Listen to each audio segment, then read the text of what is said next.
Hello vlog! Welcome to part 3 of Picolandia Great Escapade. From Sorsogon, dadayuhin naman natin ang Albay. Sa Sorsogon Province, merong Mount Bulusan. Dito sa Albay, ang prominent ay ang Mayon Volcano. Malalaman nyo na nasa Albay na kayo kapag natatanaw nyo na ang perfect cone ng Mayon Volcano. Sabi nila, kapag unang bumisita ka raw sa Albay at nagpakita sa iyo ang Mayon Volcano, ibig sabihin may mabuting puso ka.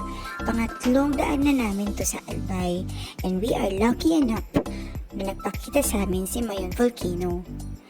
And tingnan nyo naman, ang ganda-ganda niya talaga. Dito sa video na to, kahit na malayo siya o sa daan lang siya, nakaka-mesmerize ang view ng Mayon Volcano. 3 hours na travel from Sorsogon City to Legazpi, kaya nagutom naman kami at dumaan muna kami dito sa Let's Pinangat sa Kamalig, Albay. Katabi lang din to ng Legazpi. At tiniray namin ang kanilang famous pinangat at inalukan dish. Sa daan kung saan papuntang Legazpi, mapapansin nyo na marami na mga tao sa labas, nagsisimula na ang prosesyon. Kasi during this time na bumisita kami, ay Holy Week talaga siya. Kaya aside doon sa mga places na pupuntahan namin, ay nakita din namin yung mga Holy Week tradition na ginagawa ng mga locals. Ang next stop namin, dahil nga late afternoon na to, ay bumisita kami sa farm plate kung saan matatagpuan sa Daraga Albay. Itong farm plate na to, famous siya during at night dahil sa mga lights and decoration na ginawa nila sa lugar. May mga nagka-camping dito sa loob at pwede kayong magstay din kasi may mga few accommodations din sila. Originally, nung binuksan to sa public late 2018, ay para lang to sa mga events or teams gathering na ini-introduce nila para sa mga local or sa mga tao na gusto mag-celebrate or mag-gather with their friends or family. Tapos unti-unti nagdagdag sila ng mga attraction. Ang main attraction na meron dito sa farm plate ay yung Little Chapel or yung Country Church. Yung Country Church, parang sinasabi nila na yun daw ang pinakamaliit na chapel na meron sa Pilipinas kasi nagkakaroon lang to ng 10 to 20 seating capacity. Ang cute niya in person and ang ganda kasi parang yung lugar ginawa talaga nilang Instagrammable place kaya ang daming mga tao dito na bumibisita lalo na sa gabi. Sa likod ng chapel, merong pet cemetery. Yung pet cemetery na to, dito, binobury yung mga fur baby ng mga locals, and yes, may mga nakalibing talaga dito. Nasa likod lang siya ng country chapel, and even yung pet cemetery, ginawa nilang Instagrammable or picture worth yung place. Tingnan nyo naman no, even to, actually naging ano rin to Christmas vacation destination ng mga locals, and pwede kayo dyan mag-picnic, may mga lagay ng mga duyan din dyan. May mga restaurant na din dito sa loob kung saan pwede kayong bumili. Medyo pricey, pero okay naman and masarap. At pwede kayong magdala ng food sa loob. So dito kami nagstay during late afternoon until mga around 7:30. Pinahupa lang din namin kasi yung mga tao sa labas gawa nga ng posisyon na nagaganap. And it's worth our stay, and siguro kung bibisita rin kayo sa Albay, it's worth to visit ang farm plate. So, kinabukasan, nag-visit lang kami sa ilang mga places sa Daraga Albay. Ang dadaanan namin ay itong Legazpi town proper. Unlike sa ibang mga town nearby, ang Legazpi, isa sa busiest town dito sa Albay dahil nga ang dami mga commercial space and malapit ito sa airport. And malapit lang din to sa Daraga, kaya mostly ng mga attractions or tourist spot na napuntahan namin ay dun lang sa Daraga Albay. Dito sa Albay, compare sa Sorsogon, ang daming mga roads or mga daan kung saan ginagawa or sira. Kasi gusto nilang hikayatin sana na ang Bicol ay maging isang part ng malaking tourist spot ng Pilipinas. Kaya nagsisimula na silang magkaroon ng mga diversion roads or pagandahin ang mga daan dito sa Albay. Kaya kung makikita nyo, halos lahat ng dadaanan ay may mga ginagawa. Ang kagandahan lang dito sa Albay, kahit maraming mga ganyan, ginagawang mga kalsada, maganda yung view dahil kay Mayot Volcano. Etong lugar na to, diversion road to, from Legazpi going to Daraga. Dahil ang next stop na pupuntahan natin ay isa sa pinakasikat na tourist spot ng Albay.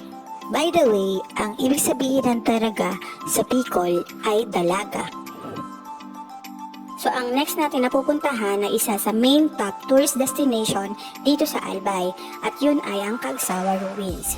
Papasok sa Cagsawa Ruins, marami nang nag-o-offer ng mga ATV activity and may mga iba sasabihin nila 50% off pero wag masyadong kumagat doon dahil minsan ginagawa nila, tinataasan lang nila yung price para mag-match pa din dun sa actual price. So yung unang ginawa namin ay nag-register muna kami or nagpa-reserve para sa ATV activity since yun naman ang aming main purpose kung bakit din kami nag-stop over sa Albay. So, pagpunta nyo doon, pipili lang kayo kung saan nyo gustong magpa-reserve.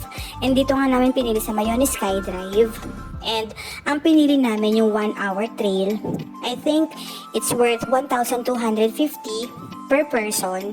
1 hour, may kasama na kayong tourist guide at magpipicture sa inyo.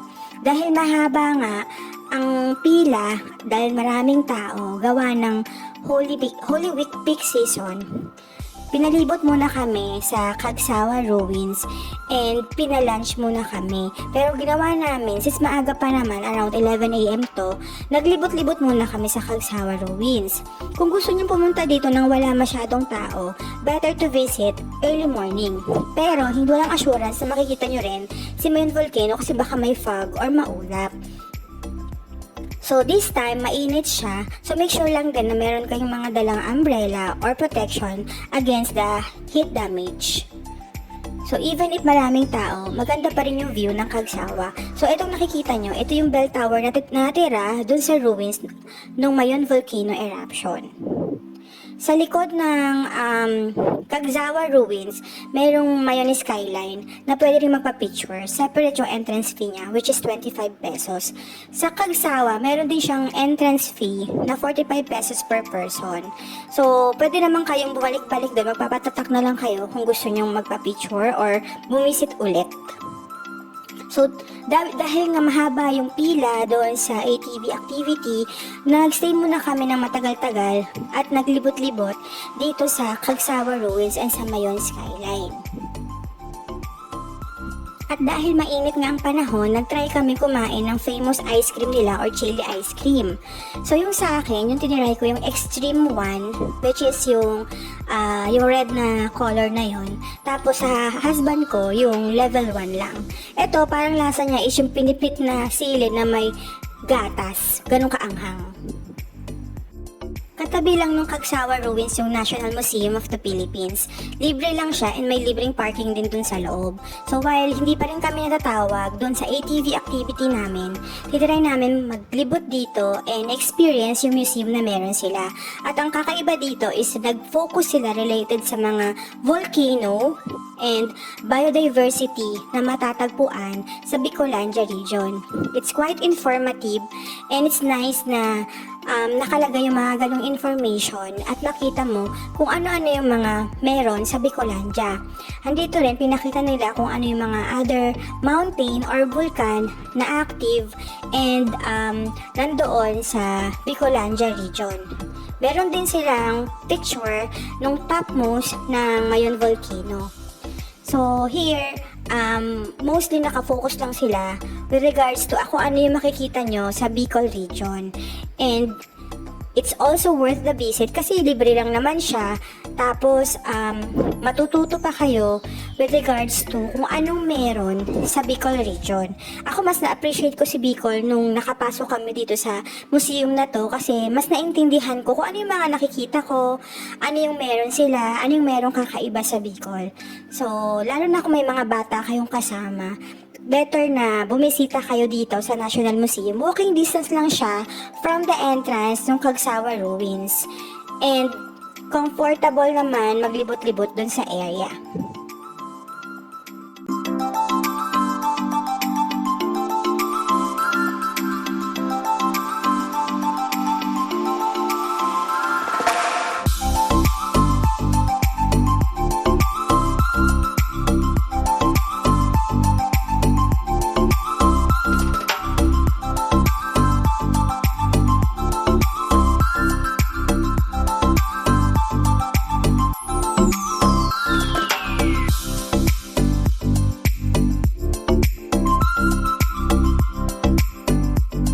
So finally, after 3 hours nga, makakasakay na rin kami and makaka-experience nun sa ATV. Sobrang haba talaga ng pila kasi sobrang daming turista that time na pumunta kami, regardless kung anong oras siya. So ito yung mga trail na napuntahan namin dun sa ATV trail na pinili namin for 1 hour. So yung pinaka-extreme na naranasan namin was on the river kasi mabato siya, tsaka may tubig nga siya. So medyo, as a beginner, medyo may hesitant or panic attack factor ako kasi first time nga na maka-experience na ganun na rough road and trail na maranasan. Pero I think pwede rin naman siyang itry ng mga adult. Warning lang para sa mga senior, PWD, or sa mga bata. Kasi baka hindi nila kayanin to. Especially, medyo mabigat din yung motor nung ATV ride.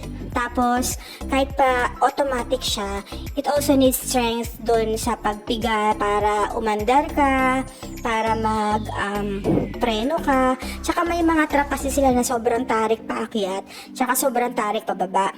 Though it's nice na yung tourist guide naman nakasama nyo, i-guide kayo, i-help kayo, tsaka tutulungan kayo in case magkaroon kayo ng struggle doon sa trail na mapupuntahan nyo. May mga stopover din para mag-picture, and also habang ginagawa nyo or nagda-drive to, si tourist guide, pipicturean kayo, and also bibidyohan din kayo. After namin mag-ATV, nag-lunch lang kami and then pumunta na kami sa next stop namin, which is yung Daraga Church or commonly known sa mga local na Our Lady of Cape. Itong Daraga Church, nung nagkaroon ng Mayon Volcano eruption noong 1814, yung mga tao dito sila lumipat or lumikas kasi mataas na lugar tong si Daraga Church. Nasa taas siya ng hill. And nung nasira nga yung Cagsawa, yung mga taga-Cagsawa, dito sila na-relocate at naging central religion church na nila itong Daraga. Sobrang ganda din nga niya kasi yung background niya is yung Mayon Volcano. And from here, makikita nyo na yung structure niya na maintain siya. I think na-renovate na nila to, pero na-maintain naman niya yung magandang facade niya. And even dito sa Daraga Church, sobrang dami ring tao. And good thing, hindi rin kami Sunday pumunta kasi for sure, pag Sunday, baka mas mahirapan kami kasi limited din yung parking area nila. Walang entrance fee dito, libre lang, and luckily, open yung church kaya nakapag-pray and nakapag-offer kami ng thankfulness to our God.